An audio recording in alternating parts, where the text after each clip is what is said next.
మిస్త్రీ అవును, ఎంత అన్యాయం అండి. విక్రమ్ మిస్త్రీ ఎవరిని బలిపక్షం చేస్తారు? విక్రమ్ మిస్త్రీ వాస్తవంగా విదేశాంగ శాఖ కాదు, రక్షణ శాఖ లేదా ఇట్లాంటివి క్యాబినెట్ చెప్తుంటారు. ఆయన చెప్పాడు అటు ఇటు వాళ్ళని కూర్చోబెట్టుకొని. ఇప్పుడు ఆయన మీద దాడి ఏదో ఆయన సొంతంగా ప్రకటించినట్టు ఆయన ప్రకటించాడు, నువ్వు ఎందుకు ప్రకటించావు, ట్రంప్ చెప్తే నువ్వు వింటావా, అది ఇదేనా అంటే వీళ్ళకి ఏం తెలియకుండా ఆయన చేశాడా? ఇప్పుడు మనం అంతకుముందు ఏమన్నాం, ప్రతి నిమిషం ఈయన మానిటర్ చేస్తున్నాడు, చీమ కూడా చిట్టుకుమనలేదు మోదీ గారికి తెలియకుండా అని మనం అంతకుముందు చెప్పి, ఇప్పుడు తీరా ఒక పెద్ద పరిణామం వచ్చిన తర్వాత మటుకు హఠాత్తుగా ఆయనకేం తెలియకుండా జరిగిందని ఆ మిస్త్రీని బలిపశువుని చేస్తే ఎట్లండి? ఆయన మీద ట్రోల్స్, ఆయన మీద విపరీతంగా ఫైర్ ఏమని. ఇప్పుడు ఆఖరికి ఆయన కూతురు కూడా ఆమె కూడా హఠాత్తుగా నాకు ఇష్టం వస్తే వర్మని ఆకాశానికి ఎత్తుతాను, నచ్చకపోతే నేను ద్రోహి కింద చేస్తానంటే ఎలా కుదురుతుంది? కుటుంబాన్ని కూడా వదలకుండా ఏమని కుటుంబాన్ని బిడ్డను కూడా. ఆమె ఎప్పుడు రోహింగ్యాల గురించి ఏదో మాట్లాడట, శరణార్థుల గురించి ఎప్పుడూ మాట్లాడతాం. ఎందుకంటే అస్సాం ముఖ్యమంత్రి హిమంత్ బిస్వా శర్మ ఈరోజు మాట్లాడాడు, బంగ్లాదేశ్ యుద్ధం పెద్ద విజయం అంటున్నారు, అదేం విజయం కాదు, శరణార్థుల సమస్య ఇప్పటికీ ఉంటే అది విజయం కాకుండా పోతుంది. ప్రపంచంలో చాలా హిస్టరీ, అసలు బంగ్లాదేశ్ ఏర్పడడానికి ఒప్పుకొని ఉండకూడదంట. ఇప్పుడు ఏం జరిగింది, మాట్లాడవయ్యా మహానుభావ అంటుంటే బంగ్లాదేశ్ యుద్ధాన్ని గురించి మాట్లాడి అదే పద్ధతిలో ఇప్పుడు విక్రమ్ మిస్త్రీ మీద కూడా దాడి, ఆయన కూతురు మీద దాడి.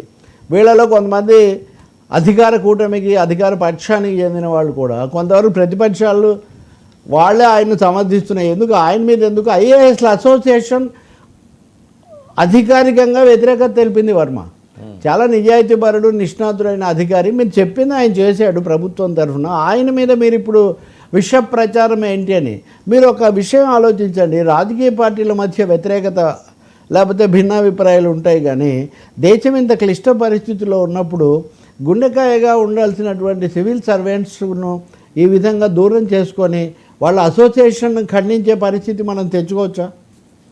వాళ్ళ కుటుంబాలను కూడా మనం నిందారోపణలకు గురి చేయొచ్చా? ఈ దేశం యొక్క ప్రతిష్టకు, దేశం యొక్క పటిష్టతకు సంబంధించిన విషయం కాదా?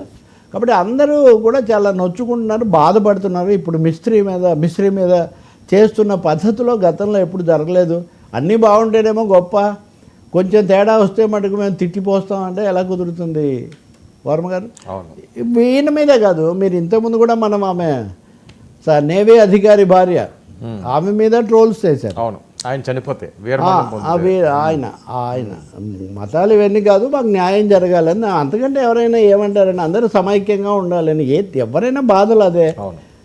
ఇప్పుడు సిపిఐ నారాయణ పాకిస్తాన్కి పోవాలి అని సోము వీర్రాజు గారు మాట్లాడతారు, ఎమ్మెల్యే రాష్ట్ర పార్టీ మాజీ అధ్యక్షుడు.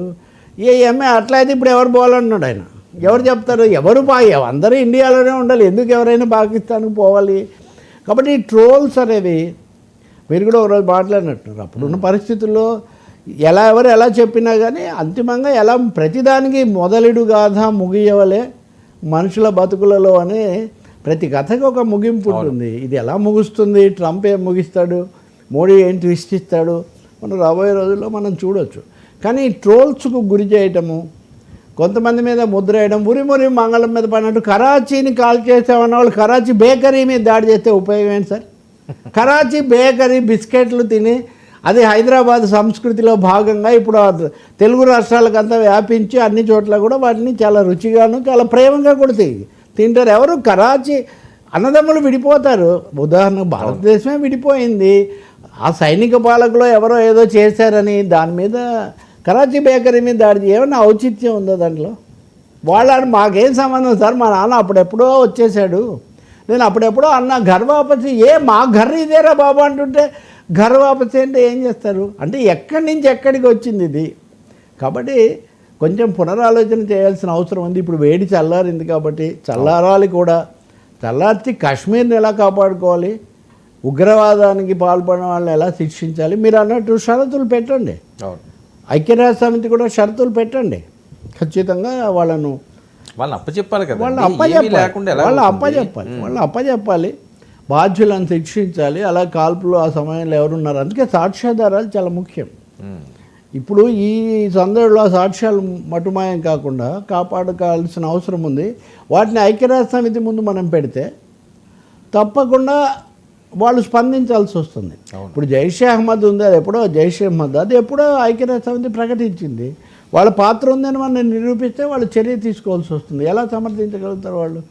కాబట్టి ఇప్పుడు జరగాల్సింది మీరు అన్నట్టు ఒకటేమో దోషుల అప్పగింత, 2 సాక్ష్యాల సేకరణ, 3వది కాశ్మీర్ను కాపాడుకోవటం. పాక్ ఆక్రమిత కాశ్మీర్ అంటారా, అది కాలం నిర్ణయిస్తుంది, చేయగలిగింది చేస్తారు, అందులో ఏముండదు, అది నడుస్తుంటుంది. మనలో మనం తిట్టుకోవడం మానేయాలి. మీరు పాకిస్తాన్కి పోండి, మీరు బంగ్లాదేశ్ పోండి, ఎవరి ప్రోగ్రామ్స్ వాళ్ళు చూసుకుంటారు కదా. మీరెందుకు మహిళల మీద, నాయకుల మీద, అధికారి మీద, పాపం ఎవరైతే అంతటికి సూత్రధారిగా గాత్రధారిగా వ్యవహరించాడో పాపం ఆ మిస్ట్రీ, ఆయన మీద దాడి చేస్తే ఏం న్యాయం అండి? ఇలా అలవాటు చేస్తే రేపు మోడీ మీద కూడా దాడి చేస్తారు. ఇదే మాటలు ఆయన్ని కూడా అంటారు, కొంతమంది అంటున్నారు ఇప్పటికే. దానివల్ల ఉపయోగం ఏముంది? దేశాన్ని రక్షించుకోవడం ముఖ్యం. సరే, ఆంధ్రప్రదేశ్ విషయానికి వస్తే నామినేటెడ్ పోస్టులు ఏపీకి సంబంధించి